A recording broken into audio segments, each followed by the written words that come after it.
이 예루살렘 교회의 특징은요, 이제 쭉 제가 이제 성경을 가지고 이제 말씀을 드리겠지만요, 하나님이 아브라함에게 이제 계약을 하셨을 때,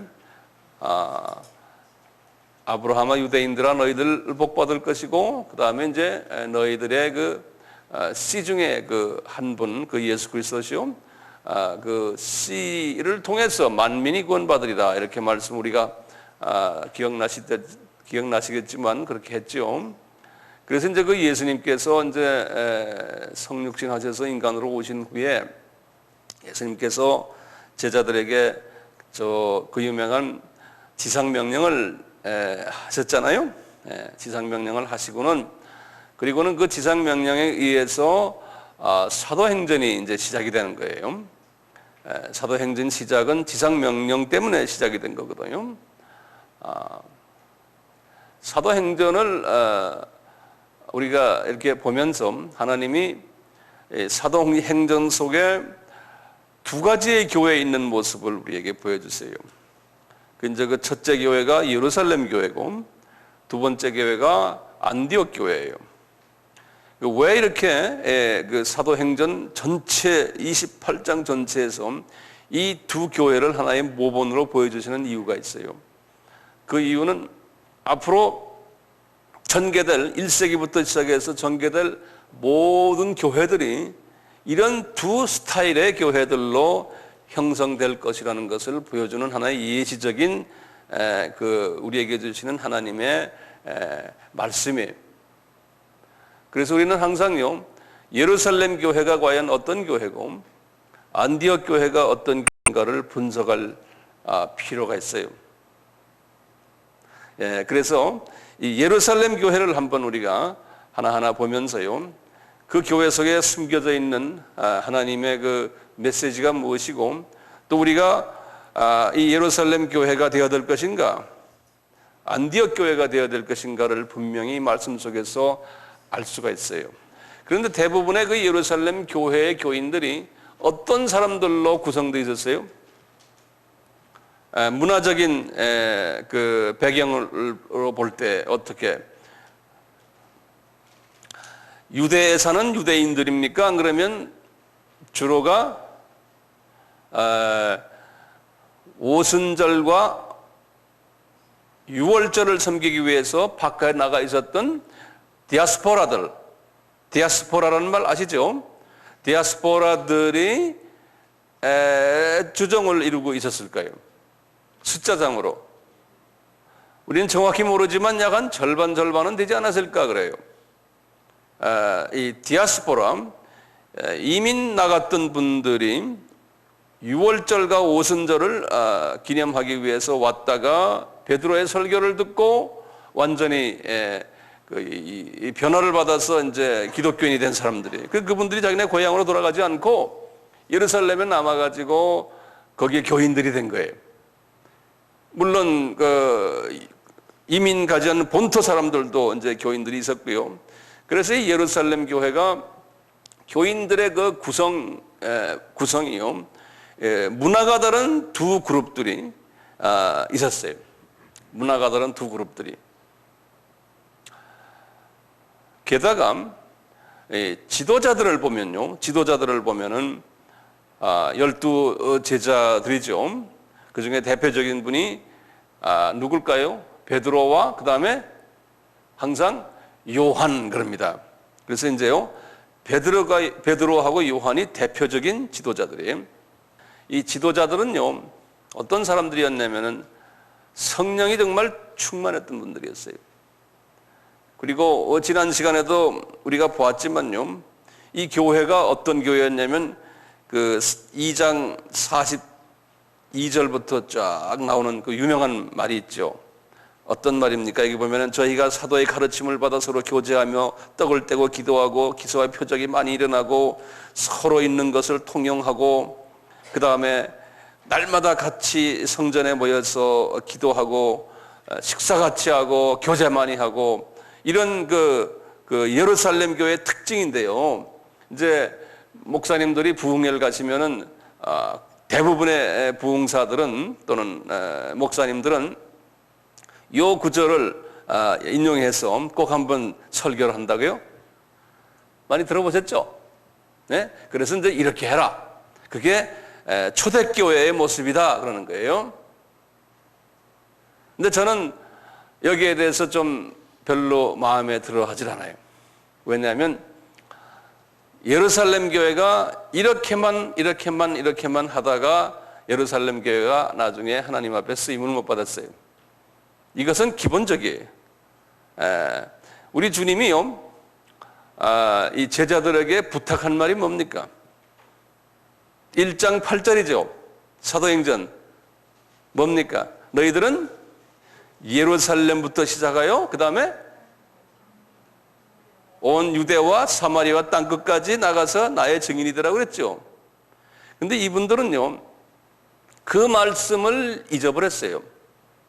그러니까 하나님의 마음은 너희들은 예수 이름으로 모여서 교회를 하지만 교회가 정체된 정적인 교회예요. 예루살렘에만 앉아서 이렇게 신앙생활만 하지 말아라는 거예요. 굉장히 중요한 개념입니다. 그런데 이제 부흥사들이나 목사님들이 이렇게 하라는 거예요. 이렇게. 네, 필요해요. 이렇게 해야 돼요. 그런데 여기에서 머무르면 안 돼요. 우리 교회도 마찬가지예요. 이건 꼭 해야 되는데 여기에서 머무르면 안 돼요. 그것이 그거 하기 위해서 하나님이 교회를 세운 것이 아니라니까요. 교회 세운 목적은 뭡니까? 아브라함과의 계약을 이루기 위해서예요. 네, 만민이 복을 받기 위해서 교회가 세워진 거예요. 그런데 우리 인간은요, 이렇게 우리끼리 모이면요, 우리끼리 모이죠. 끼리끼리 하면서 우리와 다른 쪽으로 가기를 싫어하는 것이 그게 사람이에요. 예. 하나님이 그걸 아시죠. 왜냐하면 하나님이 우리를 만드셨으니까요. 예. 이제 거기에서 벗어나야 되는데 예루살렘 교회가 거기에서 벗어나질 못했어요. 그것을 우리가 한번 성서석에서 한번 보시면 아하, 이렇구나. 내가 과거에 이 사도행전 쭉 봤지만 또 사도행전에 대해서 많이 말씀을 들었겠지만 이것이 그동안에 내가 이해했던 것과 좀 다르구나 하는 것을 볼 수가 있어요. 첫째, 이 사도행전에 나오는 이 예루살렘 교회 지도자들을 보면요, 능력이 있었어요. 영성이 있었어요. 그리고 기사와 이적을 막 나타내시고 초대교회의 지도자의 모습이었는데요. 우리 3장에 보면은 그 유명한 누구의 이야기 나옵니까? 3장에는 그 안전뱅이 이야기 나오지 않습니까? 이제 이 베드로와 요한이요, 오후 3시가 되니까 제9시라는 것은 오후 3시거든요. 아침 6시가 제1시예요. 그래서 이제 그렇게 이제 이어나가는데요. 9시니까 오후 3시거든요. 이때 이분이 정기적으로 매일 오후 3시 되면 이제 기도하러 이제 성전으로 가시는 거예요. 그러니까 기도하시는 지도자예요. 네. 그래서 이제 기도하러 갔다가 이 안전뱅이를 만나는 장면 아닙니까? 이 안전뱅이를 만나서 이제 이 안전뱅이한테 어떡합니까? 이 안전뱅이 보고 베드로가 가라되 6절에 보면 내가 은과 금은 없어도 예수의 이름으로 일어나라 하고는 그냥 손을 붙잡고 그분을 일으켜서 이제 기적이 일어난 사건이 그게 쫙 나와요. 이제 3장에서 말이죠. 이거 쭉 보시면은 이분이 대단한 분인 걸 우리가 알 수 있어요. 이 지도자들 두 분이. 그래갖고 이제 거기에 대한 이런 사건이 일어나니까 주변에 유대인들이 놀래가지고요. 베드로와 요한에게 이제 뭐라고 이제 좀 시비를 거니까요. 베드로가 12절부터 설교를 하는 장면이에요. 12절부터요. 그러니까 베드로가 설교를 지금 이분이 신학 공부한 분도 아니고 설교학을 공부한 분도 아닌데 설교를 지금 몇 번째 하는 겁니까? 다 잊어버렸어요? 2장에서 한 번 했죠? 2장에서 몇 절부터 몇 절입니까? 한번 직접 성경 보세요. 이거 우리가 연습하면서 가야 됩니다. 2장 14절에서부터 그 다음에 몇 절입니까? 36절까지예요. 거기 성경에다 좀 마크 해놓으세요. 이것이 베드로의 첫 설교거든요. 그리고는 이분이 이 설교 때문에 몇 사람이 주님께 왔습니까? 3,000명이, 어른 남자만 3,000명이 주님께 왔어요. 그리고는 이분이 두 번째로 또 설교하시는 것이 이 안전뱅이를 낫게 한 다음에 사람들에게 관심을 끌게 한 후에 하나님께서 또 예수에 관한 설교를 하게 하시는 거예요. 그래서 보면 11절부터요 쫙 나와요. 쭉 나와서 26절 마지막 3장 마지막까지 설교를 하시는데, 이분이 설교를 하면서 집에 가서 이제 자세히 보시고요, 거기에 중요한 부분이 있어요. 마지막 25절에 보면 내가 베드로가 그런 거, 내가 이분이 지금 성령님의 이 조명에 의해서 설교를 하는 거예요. 이분이 성경 지금 하나 갖고 있는 것도 아니고 구약 성경 들고 있는 것도 아니에요. 성령님이 가르쳐 주시는 거예요. 설교를 하시는데 한번 보세요. 25절 보시면 이렇게 써요. 너희는 선지자들의 자손이야. 이제 유대인들 보고 이야기하는 겁니다. 또 하나님이 너희 조상으로 더불어 세우신 언약의 자손이라. 이건 무슨 언약을 이야기합니까? 그 자세히 나와요. 보세요. 아브라함에게 이르시기를 땅 위의 모든 족속이 너의 씨를 인하여 복을 받으리라 하셨으니, 하나님이 그 종을 세워 복 주시려고 너희에게 먼저 보내사 너희로 하여금 돌이켜 각각 그 악을 버리게 하셨느니라. 자, 이 말 한번 가만히 보세요. 이 말이 지금 베드로가 하는 말이 이게 무슨 말입니까? 2000년 전에 아브라함에게 약속하셨던 그 약속이 뭐였냐? 유대인들에게 이야기하는 거예요. 그 약속이 뭐였어요?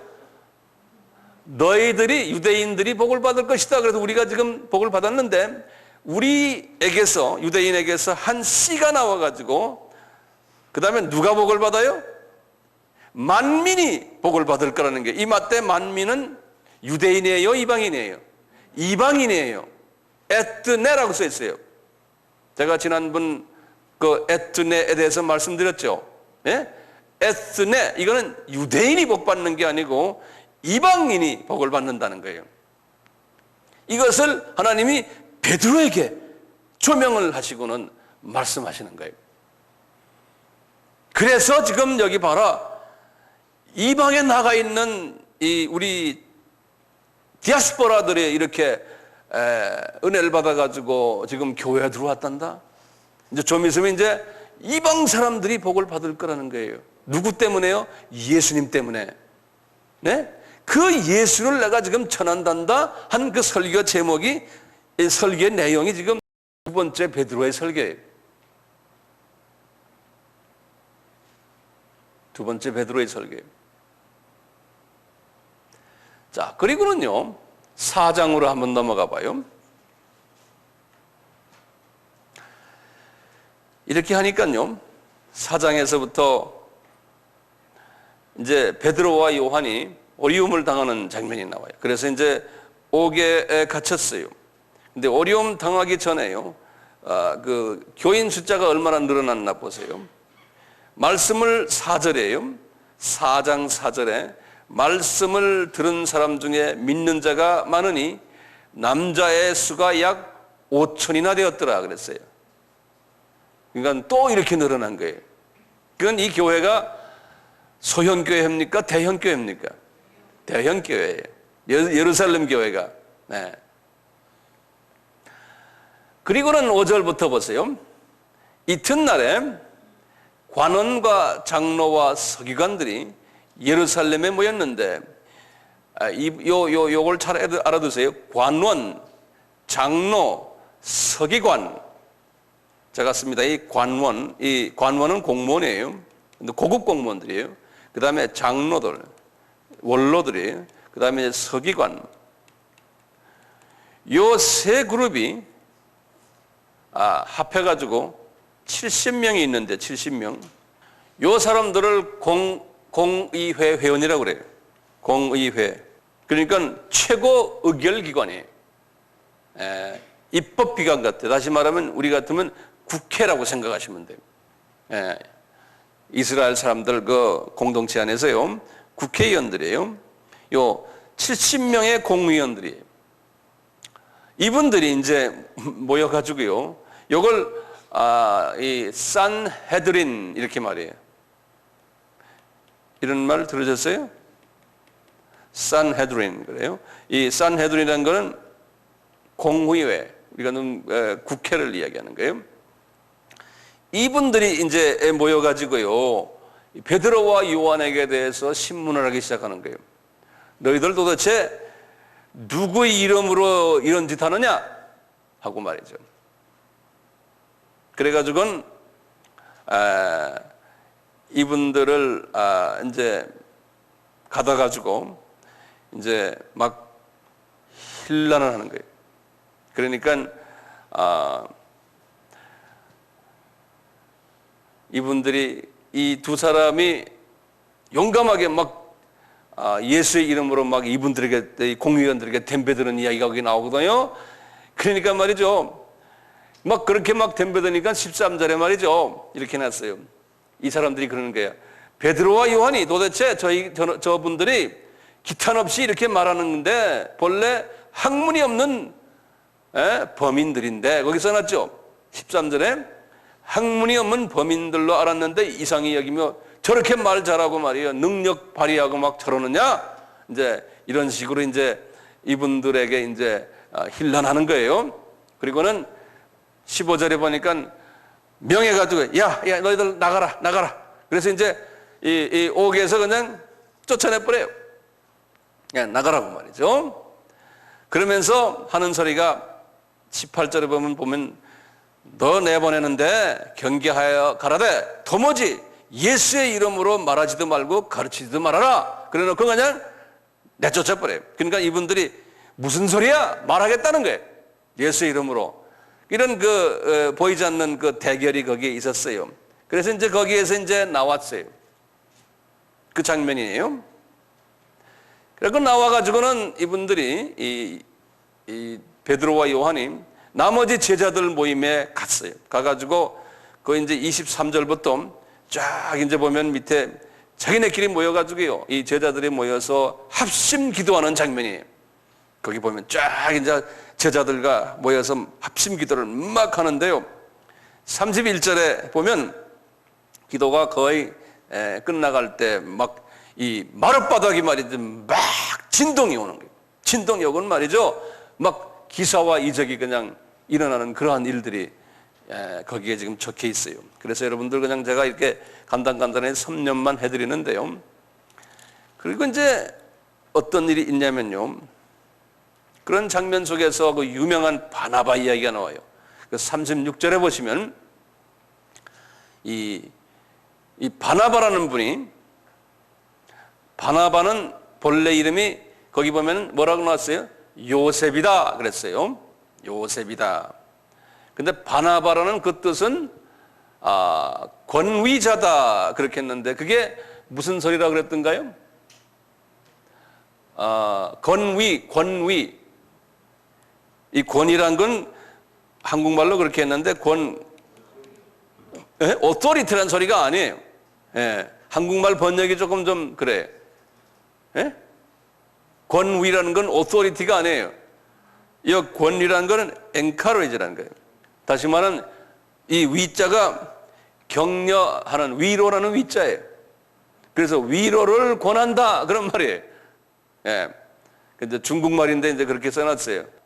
권위자 하면요, 본래가 이분이 요셉인데 레위 족속이에요.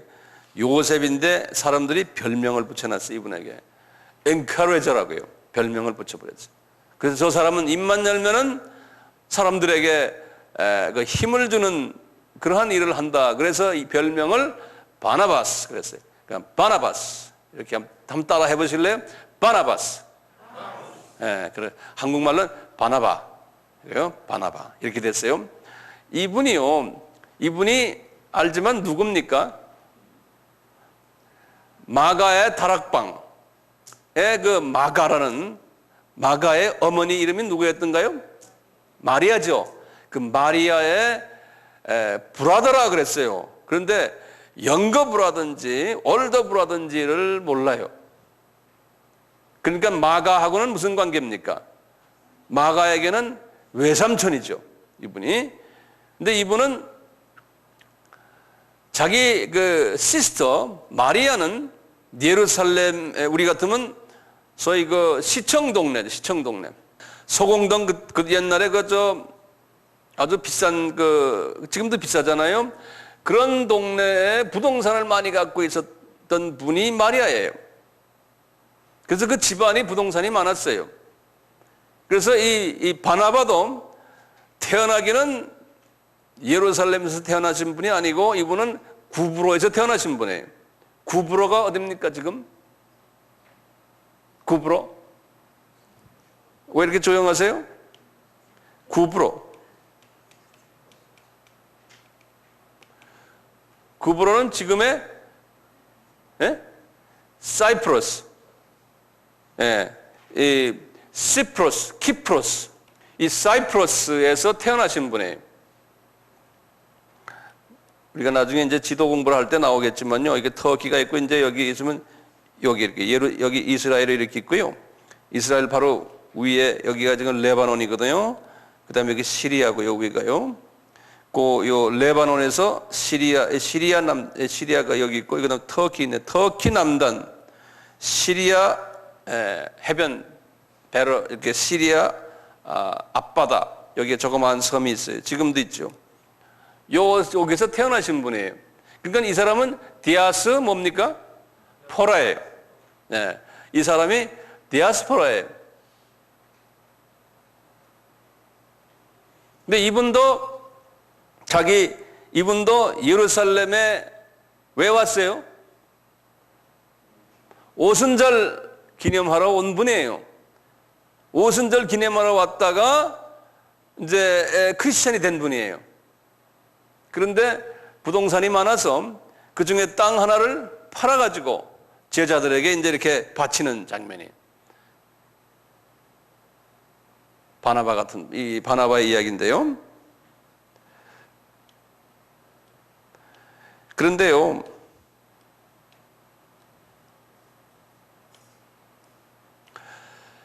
오장으로 좀 봅시다. 제가 시간이 많지 않아서 좀 빨리빨리 할게요. 알다시피 5장은 아나니아와 삽비라 장면인데요. 이 아나니아 삽비라가 바나바도 땅을 팔아서 이렇게 바치고 하니까 이분들도 땅을 팔아서 이제 바치는데 거짓으로 했어요. 일부는 자기 포켓에 집어넣고 다 이게 하나님께 바칩니다. 그리고 거짓말했다가 이 베드로가 말이죠, 이렇게 눈을 딱 쳐다보니까 그대로 죽어버렸어요. 이 부부가요. 이제 이런 걸 이렇게 볼 때요, 그 교회, 예루살렘 교회가 상당히 성령이 충만하고 지도자들의 능력이 있었고, 오늘날 같으면 능력 있는 교회, 교인들 엄청나게 많고요. 그러니까 교인이 모이겠어요, 안 모이겠어요? 엄청나게 모이게 돼 있었어요. 병 고치죠. 돈 많은 사람들이 땅을 팔아서 불쌍한 교인 중에 돈 없는 분들에게 나눠주죠. 그러니까 많이 모이게 돼 있었어요. 그래가지고요, 이분들의 그 12 제자들 중에 특히 베드로와 요한이 엄청난 인기가 있어가지고요, 어떤 인기가 있었냐 한번 보세요. 15절 보세요. 어떤 인기인가 한번 보세요. 이분들에게 안수 받으려고요, 안수를 받으려고 줄을 섰는데, 요새 말로 표현하면 비서에게 전화 걸어도 전화 받지도 않아요. 너무 많아서 이게 어포인먼트가 안 되는 거예요. 예약이 안 돼요. 그러니까 이게 뭐라 써 있습니까? 심지어 병든 사람을 메고 거리에 나가 침대와 요의 위에 누이고, 베드로가 지나갈 때 혹 그림자로도 그들에게 이게 베드로의 그림자만 지나가도, 한번 환자 옆을 그림자가 한번 싹 지나가도 병이 막 낫고 그랬다는. 그러니 보통 인기 있는 분이 아니었어요. 그 조그마한 그 예루살렘이라는 도시에서 말이죠. 교인이 몇만 명이고요, 헌금이 막 들어오고요, 땅 팔고 집 팔고 막 들어오죠. 그 다음에 뭡니까? 예? 그림자 집만 지나가도 병이 막 나을 정도로 하니까 인기가 얼마나 대단하겠어요. 며칠 전만 해도요, 약 한 1, 2년 전만 해도 갈릴리에서 고기 잡던 그냥 평범한 사람이 하루아침에 말이죠, 능력을 받아가지고 설교만 하면은 3,000명이 그냥 그대로 회개하고 5,000명이 막 회개하고 그냥 돈이 막 들어오고 막 파워가 생기고 그냥 이분이 정신이 있겠어요, 없겠어요? 한번 생각을 오늘날로 한번 바꿔보세요. 성경을 읽다 보면 그런 게 이제 눈에 보이거든요. 자, 보세요. 이분이 그래가지고 17절에 보시면요, 또 감옥에 들어가요. 대제사장과 그와 함께 있는 사람, 즉 사두개인과의 당파가 다 마음에 시기를 하게 돼서 사도들을 잡아다가 옥에 가두었다 그랬어요. 그래서 이분들이 또 옥에 들어간 거예요. 그러니까 유명 인사가 옥에 들어왔다 나왔다 하는 겁니다. 그러다가 33절에 보시면요, 저희가 듣고 크게 노하여 사도들을 없이 하고자 할 때 이제 죽이려고 그러는 거예요. 지금 이 베드로와 이제 특히 베드로를 죽이려고 그래요. 이 유대인들 저기 왜냐하면 저 사람이 갑자기 정치적인 아주 큰 인물처럼 나타나니까요. 파워가 생기고 따라다니는 사람 많고 능력 발휘하고 하니까요. 근데 거기 유명한 사람 하나 나와요. 아주 유명한 분이죠. 바리새인 중에서 가말리엘이라는 교법사예요. 그러니까 이분이 누구의 선생입니까?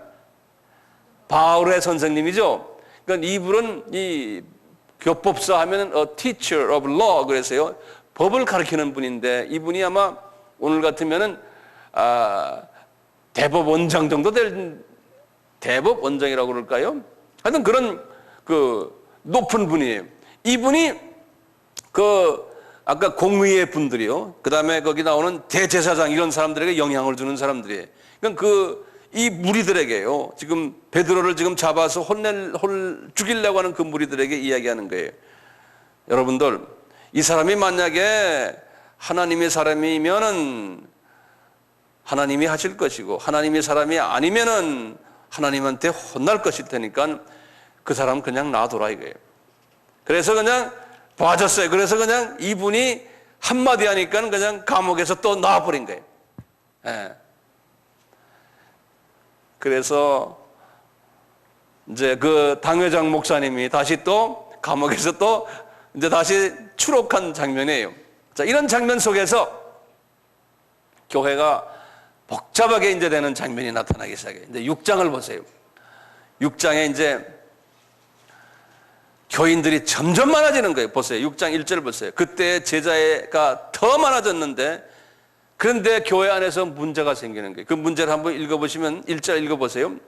헬라파 유대인들이 자기의 과부들이 그 매일 구제에 빠짐으로 히브리파 사람을 원망할 때, 이게 무슨 구제에 빠진다는 게 무슨 소리냐면요,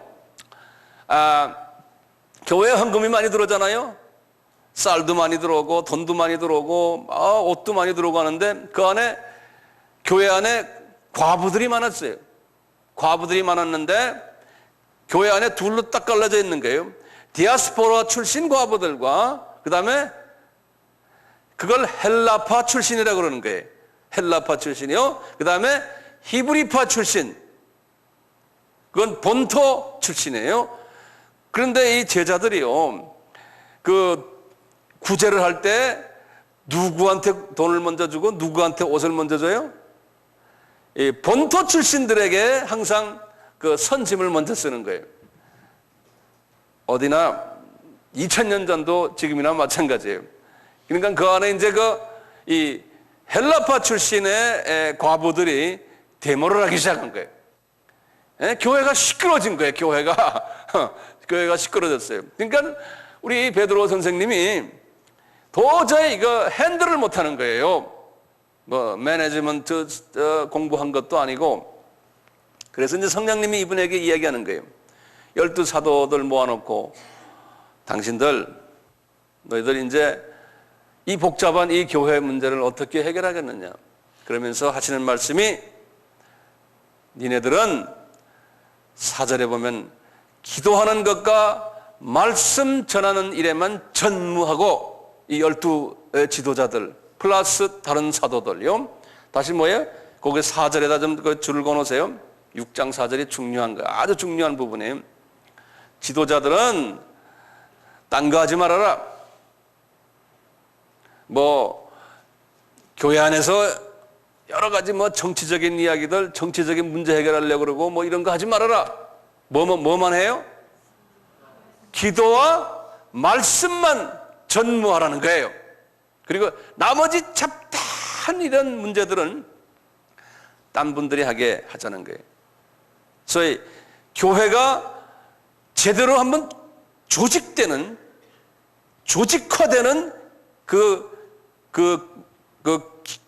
모먼트, 기회가 아니죠. 그 순간이 지금 이 순간이에요. 6장에. 조직교회로 시작되는. 그래서요, 이분들이 뭐라고 그러냐면, 그러면 행정일을 하는 사람들을 좀 뽑자 해가지고 7 집사들을 뽑자는 거예요. 거기 보면은 3절에 보면 나와요. 형제들아 너희 가운데 성령과 지혜가 충만하여 칭찬 듣는 사람 7을 택하라고 그랬어요. 그래서 실은 성서적으로 하면요, 집사가 되려면은 여기 보면 나와요. 성령 충만해야 되고, 그 다음에 지혜가 충만해야 되고, 그 다음에 뭡니까? 사람들에게 칭찬을 받아야 돼요. 그런데 오늘날 우리 한국교회는 이거와는 관계없어요. 무조건 다 그렇게 좋았잖아요. 그러니까 저도 마찬가지예요. 이대로 하려면 교인 다 도망가 버려요. 이대로 하려면요. 그래서 거기 5절에 보시면 7명의 집사 명단이 나와요.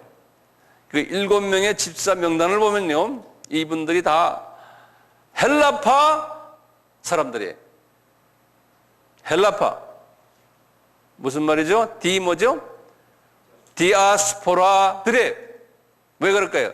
이 세력을 분배시킨 거예요. 파워를 분배시켰어요. 지도자들은 12 지도자들과 플러스 사도들은 뭡니까? 이분들은 유대파 사람들이거든요. 그래서 이제 헬라파 사람들에게 파워를 좀 나눠준 거예요. 그 이분들은 뭐합니까? 거기 2절에 보면 그랬어요. 12 사도가 모든 제자들을 불러 이르되 우리가 하나님의 말씀을 제쳐놓고 공개를 일삼는 것이 마땅치 아니하니. 그러니까 공개랑 여러 가지 교회, 여러 가지 행정적인 문제들, 이런 문제들은 집사들로 하게끔 하자는 거예요. 그래서 7명을 뽑아놨어요. 이렇게 뽑아서 이제 교회가 어느 정도 이렇게 조직이 됐는데, 그래서 이제 이분들이 안수를 받았어요. 6절에 보면, 그러니까 우리 같으면 안수 집사님들이에요. 사도들 앞에 세우니 사도들이 기도하고 그들에게 안수하니라. 그러니까 집사님은 본래 이제 성령 충만하고 지혜가 있고 칭찬 많이 받는, 거기다가 이제 지도자들이 안수를 해줘서 안수 집사, 그것이 정식 성서적인 집사님들이에요. 그래서 우리도 일반 집사들은 뭐라 부릅니까? 이제 서리 집사 그러지 않습니까? 그러니까 실은 집사님이 아니죠, 성서적으로는. 그런데 8절부터 재미있는 이야기가 나와요. 이렇게 조직을 해놓고요, 그 교회가 지금 이제 어떻게 가나를 한번 보세요. 뭐 집사 중에 5절에 다시 보세요. 순서가 나와요. 스데반, 또 그 다음에 누굽니까? 빌립. 그 나머지 분들은 여러분들 알 필요 없어요. 요 스데반과 빌립, 이 두 사람은 집사 7명 중에 대표적인 집사님들이거든요. 자, 그러면서 8절에 보면요, 스데반 이름이 나오면서 스데반의 여러 가지의 중요한 이야기들이 거기에 따라 나와요. 그런데 이렇게 가만히 보시면 스데반 집사님이나 또는 빌립 집사님이나 그 나머지 집사님들은 하는 일이 뭡니까 본래가? 교회 안에서 그분들은 공개하는 일을 하게끔 돼 있어요. 그러니까 교회 안에서 행정적인 일들을 주로 하는, 그다음에 잡다한 모두 헌금 걷고 헌금 개수하고 뭐 주차장 관리하고 오늘 같으면 말이죠, 교회 여러 가지 잡다한 일들을 하는 그러한 일을 하는 집사님들인데, 성경에는요 이분들이 그런 걸 한 거에 대해서 여기 쓰질 않았어요. 이게 이유가 있어요. 이 8절부터 보시면 보세요. 스데반이 은혜와 권능이 충만하여 큰 기사와 표적을 민간에게 행하니 리버디노, 구레네인, 알렉산드리아인, 길리기아와 아시아에선 사람들이 회당이라는 각 회당에서 어떤 자들이 일어나 스데반으로 더불어 변론할, 다시 말하면요, 그 예루살렘에 지금 디아스포라들이 아직도 많이 와 있는 분들이에요. 근데 이 스데반이가 지금 어디에 갔어요? 교회에서 나와가지고 디아스포라들이 모여 있는 곳에 가가지고요, 전도를 하는 거예요, 이 사람이. 이 스데반이가요. 이게 굉장히 중요한 개념이에요. 집사는 교회에서 전도하는 일에는 누가 하기로 돼 있어요? 집사입니까? 본래는 제자님들이, 지도자들이에요. 집사님은 이런 거 하시는 분이 아닌데, 집사님이 그런 걸 하는 걸로 해서 성서에서는요, 이렇게 제일 먼저 교회가 이렇게 우리는 기도하는 것과 말씀 전하는 것을 전무하고 집사들은 이런 거 하는 거다 해놓고는 거꾸로 집사가 영적인 일을 하는 것을 성경에서는 지금 보여주고 있어요. 그 이유가 있어요.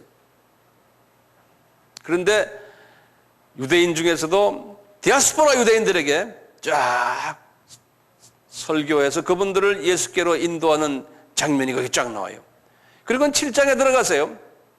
그 유명한 7장입니다. 이 7장에서 대제사장이 가로되 이 스데반이가 이렇게 막 전도하는 것을 듣고는요, 스데반에게 뭐라고 막 그냥 혼을 내는 장면이거든요. 그러니까 스데반이가 7장 2절부터요 대제사장 앞에서요, 그러니까 성경의 대가 아닙니까? 대제사장 앞에서요 이 집사님이 설교하는 장면이에요. 이 스데반이가요. 그러니까 이분의 설교가요 2절부터 시작해서요 성경에서는 얼마나 할애했는지를 한번 보세요. 53절까지 할애했어요. 그러니까 7장 거의 다가 스데반의 설교예요. 그러면 한번 계산해 보세요. 53절까지니까 2절부터 시작해서, 그러니까 몇 절을 할애했습니까? 52절을 할애했어요. 아까 베드로의 설교는 몇 절을 할애했습니까? 36절에서 빼기 14절이에요. 그러니까 20 몇 절이에요? 22절이에요. 그 유명한 베드로의 설교는 22절을 할애했지만요 1차 설교요. 여기 스데반의 1차 설교는 약 한 52절을 할애했어요. 성경에요. 그만큼 하나님이 보실 때 이 스데반이가 특수한 분이라는 거예요. 집사가 본래는 설교하기로 됐습니까? 안 돼 있습니까? 집사는 설교하게끔 돼 있지 않아요. 이 교회의 법에 의하면은. 그런데 했어요, 이 사람이. 그런데 주님이 굉장히 기뻐하시는 거예요. 그것도 대제사장 앞에서 말이에요. 자는데 그 설교 내용은 집에 가서 한번 시간 있을 때 읽어보세요. 이스라엘의 역사를 아브라함부터 시작해서 쫙 설명을 해요. 이분도 성령님의 감화 감동에 의해서 그냥 하는 거예요. 그리고는 나중에 예수님까지 설명해요. 그리고는 그 예수가 너희들이 죽인 그 예수다. 그 예수가 메시아다라는 것을 쫙 설명해요. 그러니까 모든 설교는요, 이분들의 설교는 다 예수님으로 귀결이 돼요. 모든 설교는. 그러니까 이분들이 너희놈아 안 되겠다 하고는 스데반이를 순교케 하는 장면이 나오잖아요. 그렇죠? 그러니까 스데반이가 이제 순교를 당하게 돼요. 그럴 때 58절에 사울이 옆에서 그 순교를 하게끔 하는 그 죽이는 그룹 속의 한 멤버였다는 것이 거기에 나와요. 그 사도 바울이죠. 사도 바울이 그 옛날에 이름이 사울이었거든요. 그래서 이제 그 사울이 스데반을 죽일 때에 동참한 그 장면을 성경에서는 지금 이렇게 보여주고 있어요. 자, 왜 스데반이가요? 왜 스데반이가 설교를 했을까요? 분명히요, 베드로와 또는 12 제자들, 이분들이 말씀 전하는 일과 기도하는 일에 전무해야 되는데요, 이분들이 소위 디아스포라들에게 전도를 하질 않았던 것 같아요. 나가세요. 그러니까요, 이분들이 주님께서는 설교를 하지 않게 돼 있는 집사님을 하나님께서 들어서 가지고 그분이 하나님의 말씀을 전한 장면을 보여주는 거예요. 이 말은 뭔가 하면 나중에 좀 있으면 나오지만요, 지도자들이요, 이제 숫자가 많아지고 뭐 돈도 많이 들어오고 인기도 있고 능력 발휘하고 하니까요, 그 사람은 그렇게 되면 어떻게 되냐면 교만해지고 자기도 모르게, 그리고 주님이 하신 말씀을 다 잊어버리게 돼요. 그리고 정치화될 가능성이 있고, 그냥 나가서 길거리에서 전도하거나 또는 선교하거나 이런 데에 대해서 별로 관심을 잊어버리게 돼요. 근데 너무 가질 것 다 가지면 갑자기, 주님은 이 12 제자들이 그런 걸 안 한 것을 좀 있으면 여러분들이 보게 돼요. 그러니까 하나님께서 이 집사를 들어가지고 사용하신 것을 우리가 볼 수가 있어요. 여러분들도 마찬가지예요. 집사님들도요, 설교할 수 있고 집사님들도 다 할 수 있어요. 여기 보면 다 돼요.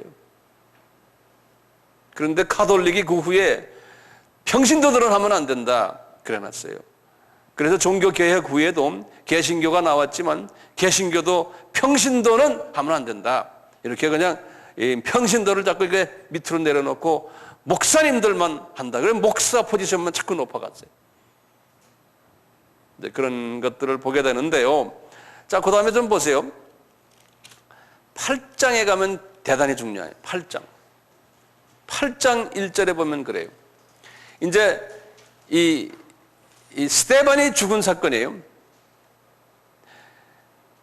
8장 1절에 사울이 그의 죽임을 당함을 마땅히 여기더라 그래 놓고는 그날에 하면, 그날이 무슨 날인지 아세요? 스데반이가 피를 흘린 날에, 그런 말이에요. 그날에 예루살렘에 있는 교회에 큰 핍박이 나서, 거기다 좀 줄을 그어놓으세요. 적은 핍박이 아니에요. 하나님께서는 지금 예루살렘 교회를요, 흐트러 버리시는 장면이에요.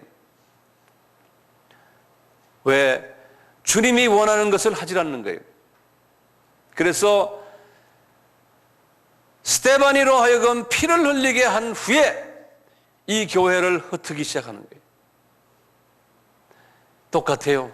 과거 2000년 동안요, 이런 예루살렘 교회 스타일의 교회들이 생겨났다가요, 건물도 크게 짓고 파워도 커지고 교단화되고 이러다가 하나님이 한 100년 되면 다 흩트려 버리세요.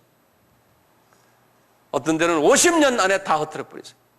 자국도 없게 만들어요. 건물만 탁 남게 돼요. 지금 유럽에 가면 그런 건물들 얼마나 많습니까?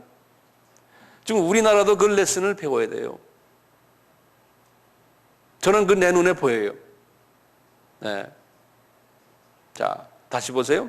그날에 예루살렘에 있는 교회에 큰 핍박이 나서 사도 외에는 그랬어요. 다 유대와 사마리아 모든 땅으로 흩어지니라 그랬어요. 자, 보세요. 사도행전 1장 8절에 뭐라고 그랬어요? 여기 예루살렘입니다. 예루살렘에서 온 유대와 사마리아와 땅끝까지 나가라 그랬잖아요. 안 나가니까 어떻게 해놨어요? 흩어져가지고 강제로 밀어낸 거예요. 강제로 밀어내버렸어요.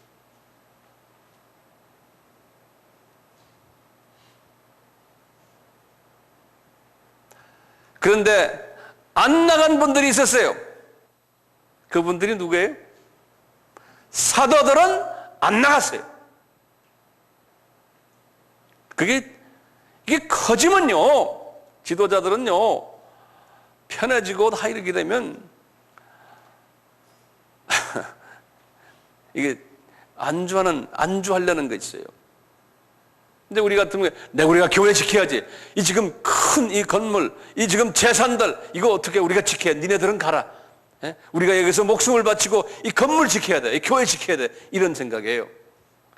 보세요. 목숨 바쳐서 이 교회 지켜야 된다는 생각과 목숨 바치고 나가서 미전도 족속에게 복음을 전해야 된다는 것이 어떤 게 하나님의 뜻이요? 예? 이 교회가 우상이 되어버린 거예요. 교단이 우상이 되어버리고요. 예수 그리스도가 전파되어야 되는데 그것을 안 해요. 하죠. 예루살렘 안에서 그건 하지만 그 안에서만 해서는 안 된다는 거예요. 예? 아브라함에게 하신 말씀을 전파하기 위해서는 너희들은 나가야 된다는 거예요. 그런데 나가질 않는 거예요. 그렇게 돼버려요. 자, 그러면서 보세요. 이제 4절에 보세요. 그 흩어진 사람들이 두루다니며 복음의 말씀을 전할 때 이게 하나님의 뜻입니까? 아닙니까? 하나님의 뜻이죠? 흩어진 사람들이 이제는 나가서 그냥 도망만 가가지고 그냥 안주하고 있는 게 아니고 도망 나가가지고 복음을 전하는 거예요. 복음을 전하는 거예요. 그 평신도들이. 그런데 그 중에 5절에 보면 또 대표되는 집사님 한 분이 딱 나타나요. 그분이 누굽니까? 빌립이에요. 빌립 집사예요. 빌립 집사가 전도하는 장면이에요. 빌립 집사가 지금 어디 갔습니까? 거기 보면은 사마리아 성에 내려가서 전도하는 장면이에요. 빌립 집사가. 사마리아는 어디입니까? 이미 지금 여기가 예루살렘이면 유대 지방이고요. 예루살렘 유대 지방의 북쪽 이 중앙 지방이거든. 여기가 사마리아거든. 사마리아는 이미 그 피를 섞인 사람들 아닙니까? 순수 유대인들이 아니지 않습니까? 여기에 가서 복음 전한다는 것은 벌써 이방에게 복음 전한다는 거와 똑같아요. 이미 사도행전 1장 8절의 말씀이 어디까지 이루어진 거예요? 예루살렘과 온 유대와 사마리아까지 지금 이루어진 거예요. 네. 우리에게는 사마리아가 누굽니까? 우리 한국 사람들에게는 사마리아가 북한도 될 수 있고 중국도 될 수 있고. 네. 자, 그런데 보세요. 6절부터 보세요. 무리가 빌립의 말도 듣고 행하는 표적도 보고 일심으로 그의 말하는 것을 쫓더라. 많은 사람들에게 붙었던 더러운 귀신들이 크게 소리를 지르며 나가고 또 많은 중풍병자와 안전뱅이가 나으니 집사님이 이런 능력을 가지고 있는 거예요. 그러니까 우리가 이방 선교를 하려면요, 이런 능력을 받을 필요가 있어요. 받아야 돼요. 지식만 가지고 안 돼요. 달라고 하세요? 예? 성경 공부만 해가지고 안 돼요. 이 능력 받으셔야 돼. 예. 자, 보세요. 9절 보세요. 그 성에, 사마리아 성에요, 시몬이라 하는 사람이 전부터 있어 마술을 행하여 사마리아 백성을 놀라게 하며 차츰 큰 자라 하니, 시몬이란 사람이에요. 낮은 사람부터 높은 사람까지 다 청정하여 가로되 이 사람은 크다, 일컫는 하나님의 능력이라 하더라. 오랫동안 그 마술에 놀랐으므로 저희가 청정하더니 빌립이 하나님 나라와 및 예수 그리스도의 이름에 관하여 전도함을 저희가 믿고 남녀가 다 세례를 받으니 시몬도 믿고 세례를 받은 후에 전심으로 빌립을 따라다니며 그 나타나는 표적과 큰 능력을 보고 놀라더라. 이 사마리아 지방에서 최고 가는 점쟁이 또는 마술사라고 그럴까요? 이 사람이 그냥 그대로 그냥 꼬꾸라지는 장면이에요. 시몬이라는 양반이. 그러니까 그 사마리아 지방에서 소문이 났겠어요, 안 났겠어요? 소문나고 사마리아 지방의 사람들이 이제 복음에 접하는 장면들이거든요. 자, 그러면서 성경에 보면 14절에 아주 재밌게 나와요. 보세요. 예루살렘에 있는 사도들이, 맞는 말이지, 그분들이 지금 예루살렘에 있죠?